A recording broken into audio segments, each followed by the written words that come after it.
Most tomato plants don't die the way people think they do. 1 week, everything looks fine. Leaves are firm, stems are upright, even new flowers are opening like normal. And then, almost without warning, something starts to shift. The color goes slightly dull, the leaves lose their angle, nothing dramatic at first. Just a slow change. You almost talk yourself out of noticing. I used to assume it was just heat stress, or maybe I had missed a watering. I'd walk past the plant a few times, hoping it would bounce back on its own. Because honestly, I didn't always want to deal with it right away. But what I've learned over time is that this moment, this quiet slowing down, is often misunderstood. If you notice it early, you can sometimes turn it around completely. And if you've ever lost a plant this way, it might be worth watching closely with me for a few minutes. The strange thing is, the plant rarely collapses all at once. It doesn't really die in the way we expect, it just pauses, almost like it's stuck waiting for something that is no longer reaching it. And that's where the real question begins. What if most plants that look like they are dying are not actually finished, but are simply reacting to something missing in the soil that we usually overlook until it is too late? Not something dramatic, not some hidden disease in every case. Sometimes it is much simpler than that. And that is exactly what makes it easy to miss. I spent several seasons assuming I understood what a struggling plant looked like.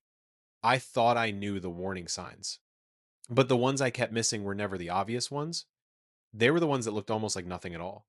The ones that looked like a normal plant having a normal day, just slightly off in a way that was hard to defend.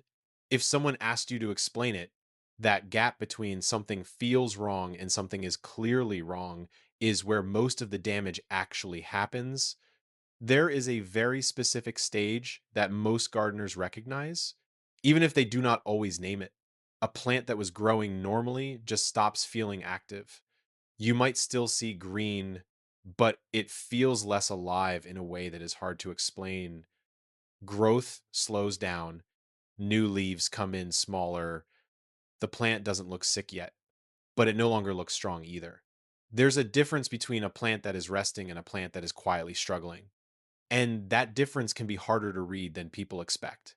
I remember thinking once that this was just part of the season, that plants naturally tire out after a while. Some of them do, obviously. But later I started noticing a pattern. The slowdown often came before any visible damage, before yellowing, before collapse, before any of the obvious warning signs most gardeners know to watch for. And that is what makes it genuinely confusing, because above the soil, everything still looks mostly intact, but something underneath is already changing the plant's behavior.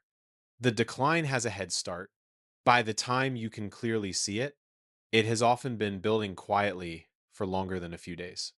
The strange part isn't the decline itself, it's how quietly it begins, without any obvious break or injury. You only realize it later when you compare it to how it looked a week earlier. And even then, you sometimes wonder if you're imagining the difference. If you are like most gardeners, your first reaction is usually not curiosity. It is assumption, something like maybe this plant just reached its limit, or maybe the season is too harsh, or maybe I just planted it in the wrong spot. But that is not always what is happening. And the assumptions, reasonable as they feel in the moment, often point attention in the wrong direction. Plants are not very dramatic when they struggle. That is part of the problem. They don't always show you a clear signal. Instead, they change in small ways that are easy to interpret incorrectly. A slightly faded leaf might look like natural aging. A drooping stem might look like heat. A plant that stops producing flowers might just seem finished for the season. So most people assume the story is over. But what I started noticing, especially after losing a few plants I thought were beyond saving, is that these signals often overlap with something else happening internally. The plant is still reacting, still adjusting, still trying. It just isn't receiving what it needs in the right way anymore. What looks like an ending above the soil often overlaps with a system underneath that is still active. just out of balance. Once you start seeing it this way, you stop treating every decline as permanent. You start asking different questions, not why did it die, but what shifted in the conditions. It depends on that reframe sounds small, but it changes everything about how you actually respond when something starts going wrong.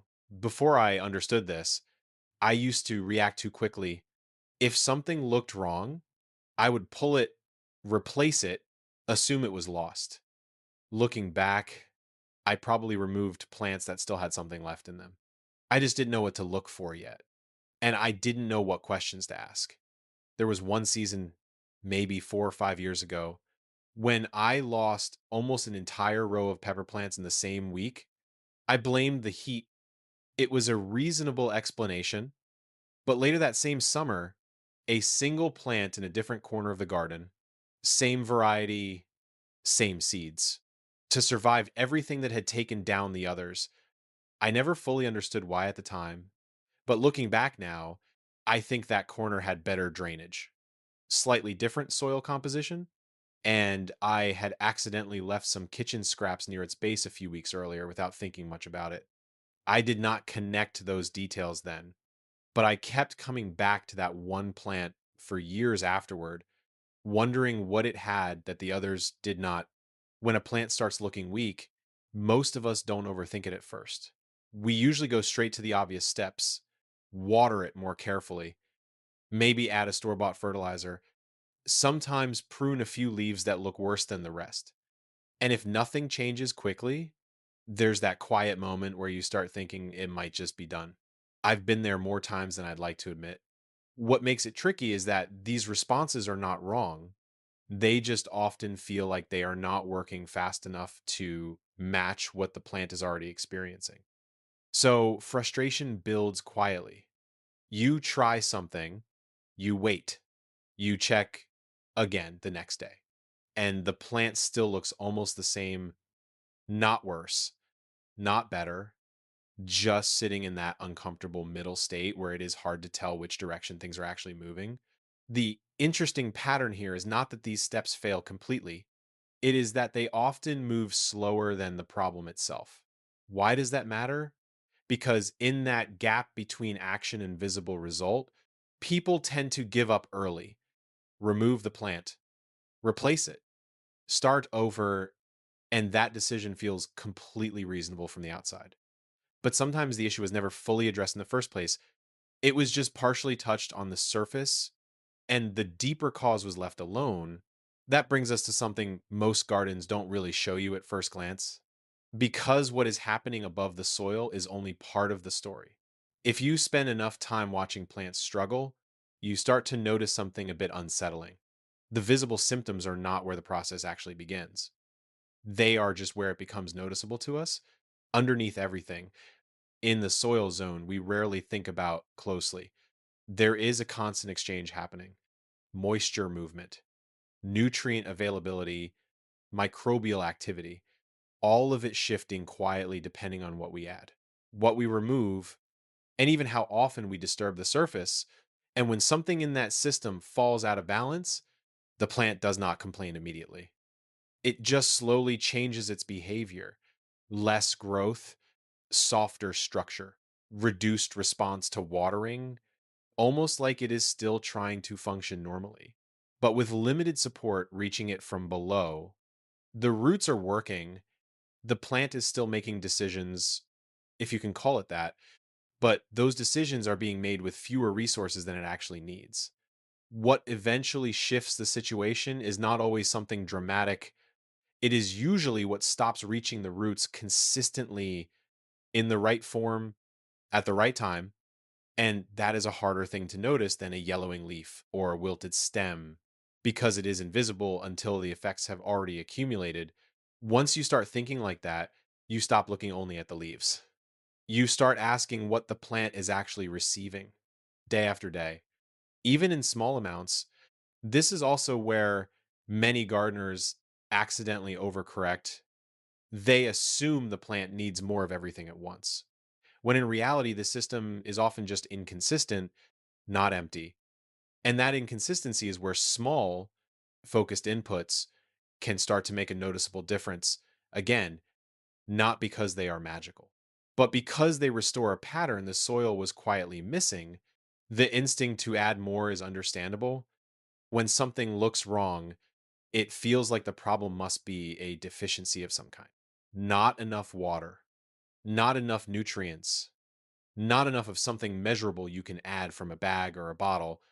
And sometimes that is true, but just as often, the problem is rhythm rather than quantity. The soil was receiving inputs inconsistently, dry, then soaked, then dry again, fed heavily once, then ignored, disturbed repeatedly without time to settle back into balance. I started noticing this most clearly in years when I was too busy to garden properly. The plants I gave the least dramatic attention to sometimes did better than the ones I fussed over constantly. Not always, but enough times that I started wondering whether the fussing itself was part of the problem. There is a version of care that looks like attention, but actually functions like interference.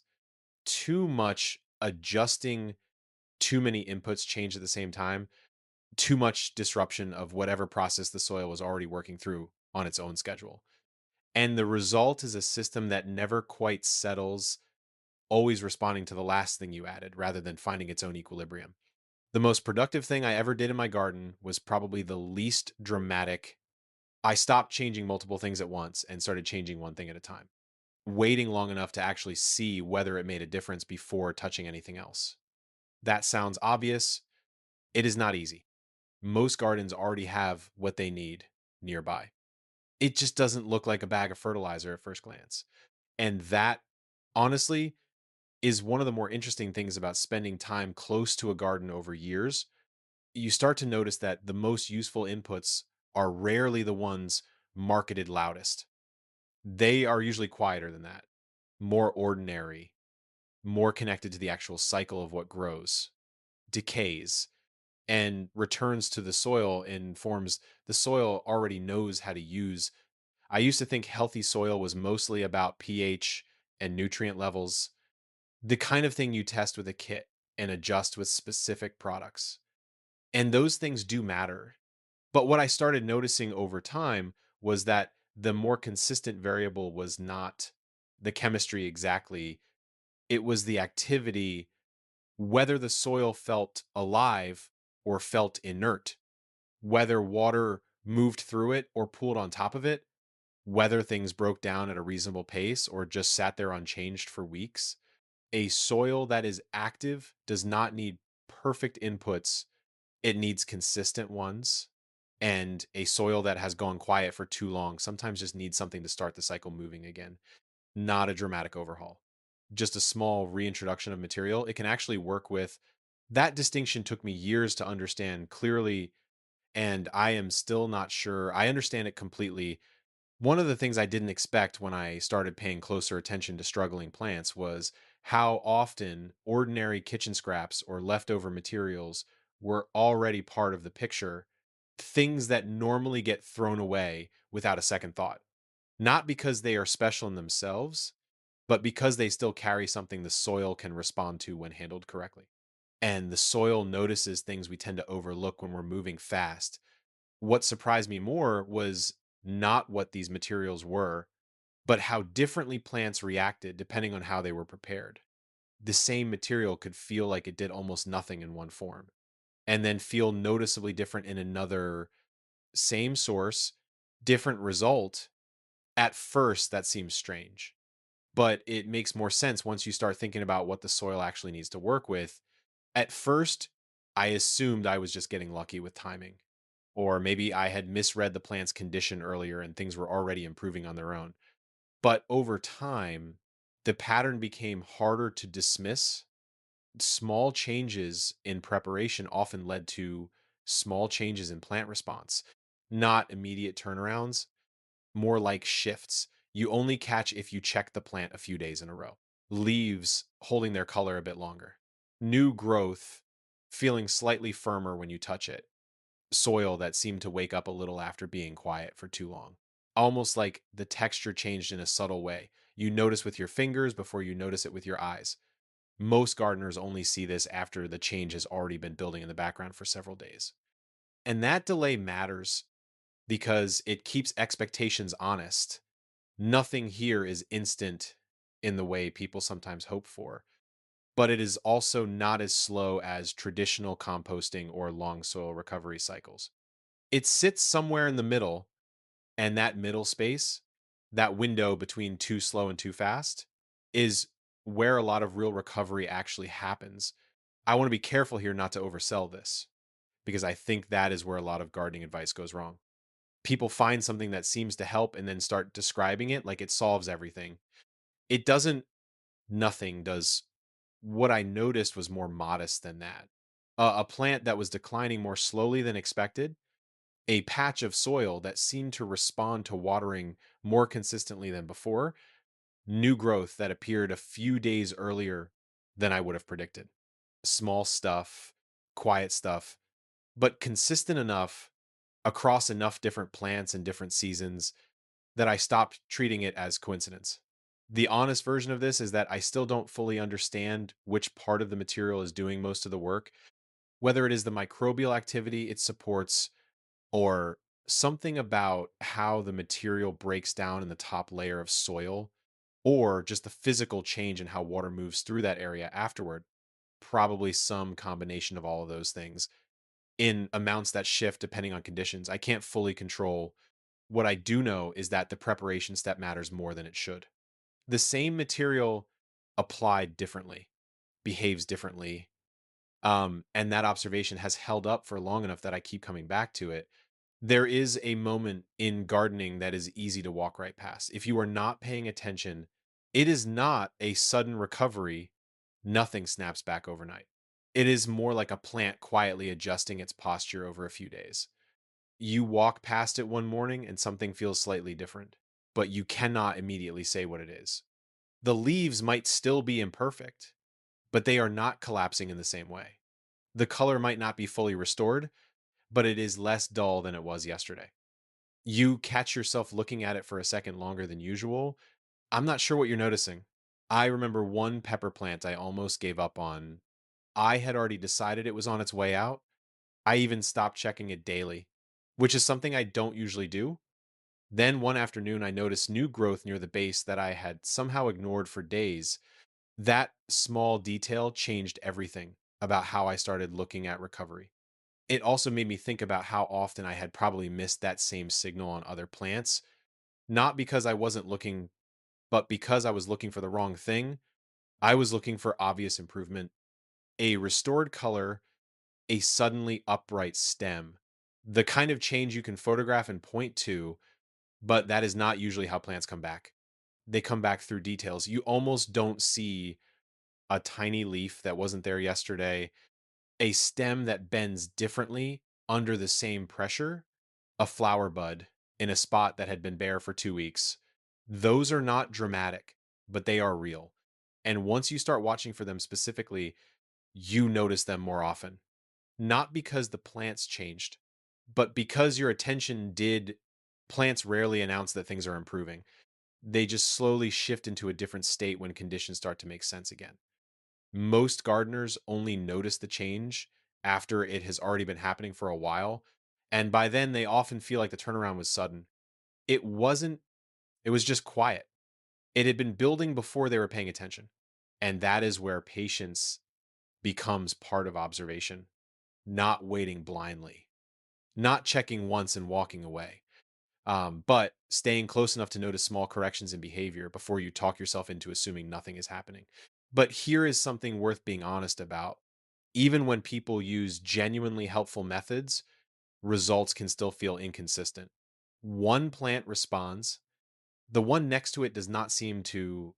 Same soil, same garden, same method. And that is usually where frustration comes in again. Why does the same approach work in one spot and not another?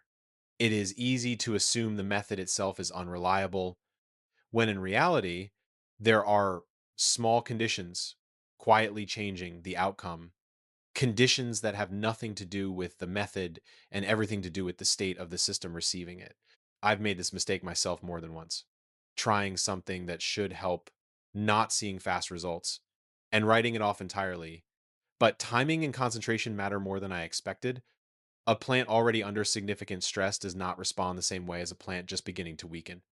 The system is in a different place, and something applied too strongly into an already struggling situation can sometimes make things harder before they get easier, or simply get absorbed in the wrong way.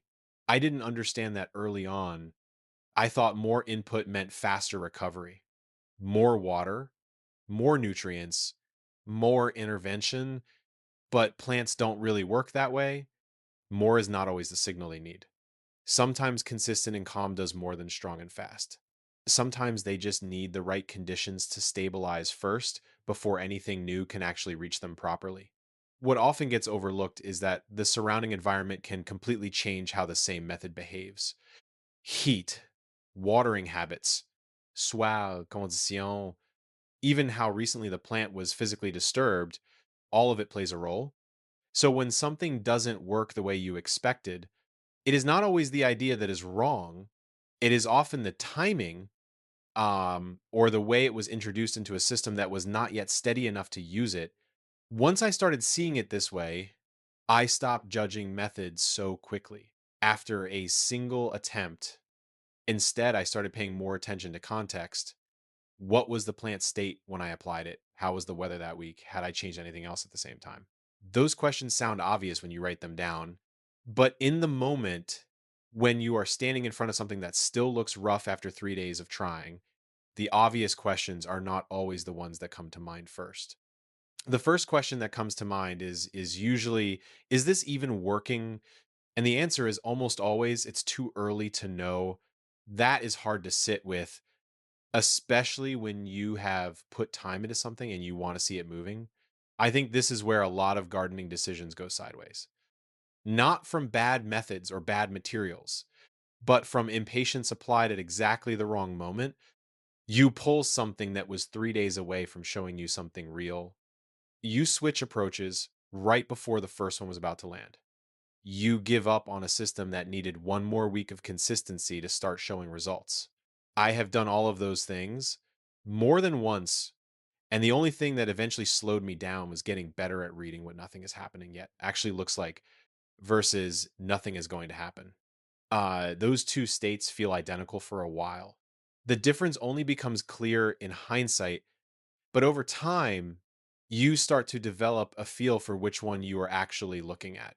And those questions naturally lead to something more realistic about what recovery actually looks like in a real garden. Because in a real garden, recovery is rarely clean or fast. It is uneven, sometimes a little confusing, occasionally frustrating, but it is still recovery. And it moves on its own timeline. Nut orse, when a plant starts to recover, it does not return to looking perfect overnight. That is one of the most important things to understand, and also one of the hardest to actually accept in the moment when you are standing in front of something that still looks rough.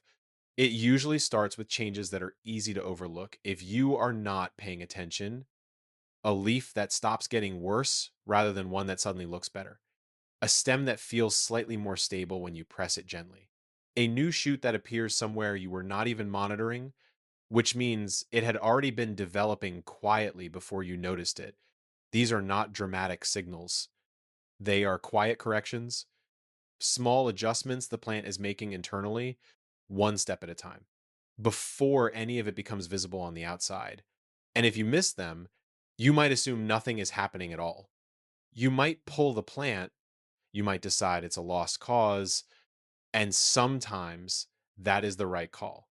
But sometimes you are pulling something that was already on its way back, just not far enough along yet for you to see it clearly. Over time, those small changes accumulate. The plant moves from unstable to steady, and then from steady to slowly active again. Each stage builds on the previous one. It is not a single turnaround moment. It is a sequence of small improvements that only make full sense when you look back at them together after the fact. What helped me understand this better was realizing that recovery is not an event, it is a process, and processes have their own pace that does not speed up. Just because you are watching them more carefully That is also why so many gardeners give up too early. They expect a visible turning point, something they can point to and say, that's when it started coming back. But the plant was already rebuilding itself step by step in ways that don't photograph well and don't announce themselves clearly. The turning point was invisible. It happened in the soil or in a small cellular change inside a stem or in the way moisture started moving differently through that section of root, long before you could see any of it on the surface. Once you recognize that pattern, slower progress starts to feel more trustworthy, not less. You stop reacting so quickly to every dip or uneven day. You stop pulling things that haven't had a real chance yet. And gardening starts to feel less like fixing problems instantly and more like reading changes over time. There is something almost uncomfortable about that shift. At first, we are used to systems that respond quickly. We press a button and something happens. We add an input and expect an output. The idea that a living system might be working on a completely different schedule, one that does not consult our expectations before moving, takes some getting used to. But once you get used to it, the garden becomes easier to be in. You stop arguing with it. You start working with what it is actually doing rather than what you wish it would do faster. Look closer. Most plants that look like they are failing are not suddenly lost. They are often still responding, just gradually, to conditions that can be shifted with patience and closer observation rather than immediate drastic action. The plant is still in the conversation. It is still reacting to every small change in moisture, temperature, soil activity, and light. It just needs the conditions to stabilize before it can show you something worth noticing on the surface. And sometimes all that takes is a slightly different kind of attention than the one you were already giving it. Not more intervention, not a different product, not pulling everything out and starting over. Just staying close enough, long enough to see what is actually happening. That has been the most useful thing I have learned in years of watching plants struggle and recover. Not any specific method or material, just the willingness to stay in the observation long enough to get past the part where it looks like nothing is changing. Because something almost always is. And the gardeners who tend to keep plants alive longest are not necessarily the ones with the most knowledge or the best tools or the most expensive inputs. They are usually the ones who stay close enough to notice, who check back, who resist the urge to declare something finished before it has had a real chance to show them what it was going to do next. That kind of attention is harder to develop than most skills. It requires slowing down in a way modern life does not, especially reward. But once you have it, even a little bit of it, the garden starts telling you things. It was always telling you, just not loudly enough for anyone moving fast to hear